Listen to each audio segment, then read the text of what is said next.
नमस्कार साथियों, हम पढ़ रहे हैं वर्ण और वर्ण हमने पढ़ लिए। अब अगली कक्षा में हम पढ़ेंगे पाणिनीय शिक्षा के अनुसार जो वर्णों की संख्या है वह 63 या 64 मानी गई है। अर्थात महर्षि पाणिनि ने अपना जो ग्रंथ है अष्टाध्याय उसमें वर्णों की संख्या 63-64 मानी है और उसमें लिखा हुआ है त्रिषष्टि चतुष्षष्टि व वर्ण, अर्थात 63 या 64 वर्ण होते हैं। अब वो 63 और 64 वर्ण कौन कौन से होते हैं? तो कुल जो स्वर है उनकी संख्या उन्होंने 21 या 22 मानी है, यानी या तो 21 या 22, और व्यंजन माने हैं उन्होंने 42 वर्ण होते हैं व्यंजन। अब स्वर जिनकी संख्या 21 और 22 है वो कौन कौन से होते हैं?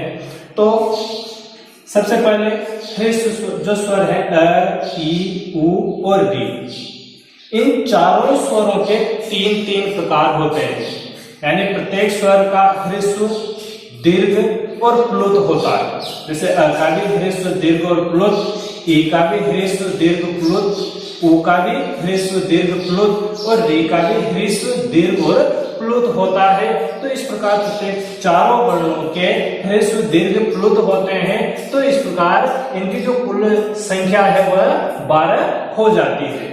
ह्रस्व ये जो वर्ण है इसको ऐसे लिखा जाता है, यह ह्रस्व मान लो अ है तो यह ह्रस्व, दीर्घ में इसको आ लिखते हैं और प्लुत में पीछे 3 संख्या जो है वो लिख देते हैं, ये इस प्रकार, इसको प्लुत वर्ण कहा जाता है। तो अ, आ, तो यह ह्रस्व है, दीर्घ है और यह प्लुत है। तो ऐसे प्रत्येक चारों वर्णों में से प्रत्येक वर्ण के ह्रस्व, दीर्घ और प्लुत होते हैं। तो इस प्रकार 12 स्वर हो गए। उसके बाद अगला है लृ। लृ को भी संस्कृत में स्वर माना गया है और इसका केवल प्लुत ही होता है, इसका दीर्घ नहीं होता है। तो इसको या तो ह्रस्व या फिर इसको ह्रस्व के साथ इसको प्लुत भी मान लिया जाता है। तो इस प्रकार या इसको 1 या 2 माने गए हैं। लृ का जो वर्ण है इसको 1 या 2 माने गए हैं, या तो प्लुत माना गया है या फिर ह्रस्व और प्लुत इन दोनों को माना गया है। उसके बाद है ए, ऐ, ओ, औ। इन चारों स्वरों को दीर्घ माना गया है, इनका ह्रस्व नहीं होता है और दीर्घ के साथ साथ ही इनको प्लुत भी माना गया है।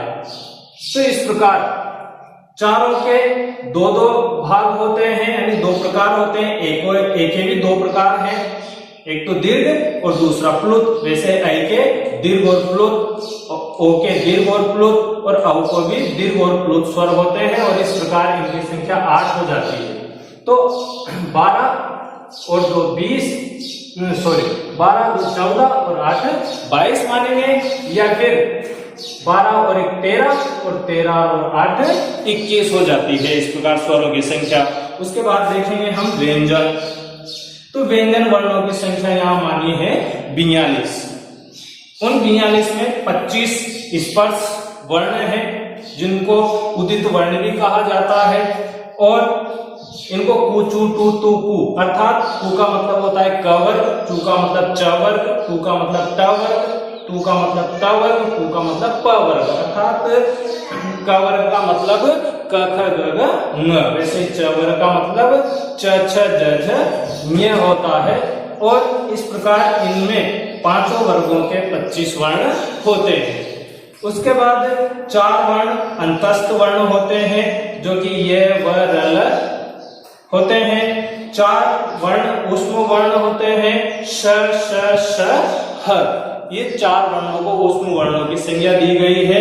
उसके बाद है 4 वर्ण यम वर्ण भी होते हैं। ये यम वर्ण कौन से होते हैं इनको हम अगले वीडियो में देखेंगे। उसके बाद है नंबर 1 अनुस्वार। तो इसको भी एक व्यंजन वर्णों में गिना गया है, अनुस्वार।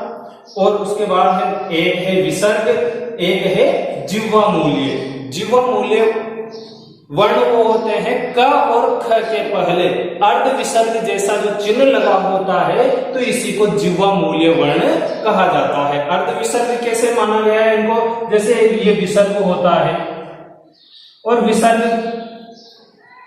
का आधा कर दिया गया है, तो इस प्रकार का की आकृति बन जाती है ये। तो क और ख के पहले जो अर्ध विसर्ग सदृश जो चिन्ह है, इसी वर्ण को जीवा मूल्य कहा गया है। और एक है उपधमानीय वर्ण। उपधमानीय वर्ण होता है प और फ से पहले अर्ध विसर्ग जैसी जो आकृति बनी हुई होती है, इनको उपधमानीय वर्ण कहा जाता है। और एक है दुस्पृष्ट जो वर्ण है, जिसको हम बोलते हैं ळ।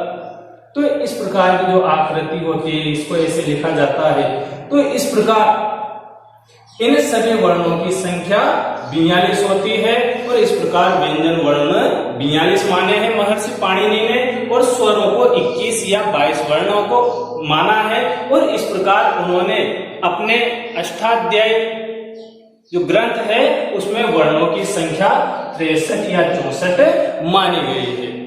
तो ठीक है, आपको समझ में आया होगा। और यदि आपको वीडियो अच्छा लगे तो इसको लाइक करें, कमेंट करें और अपने साथियों में शेयर अवश्य करें।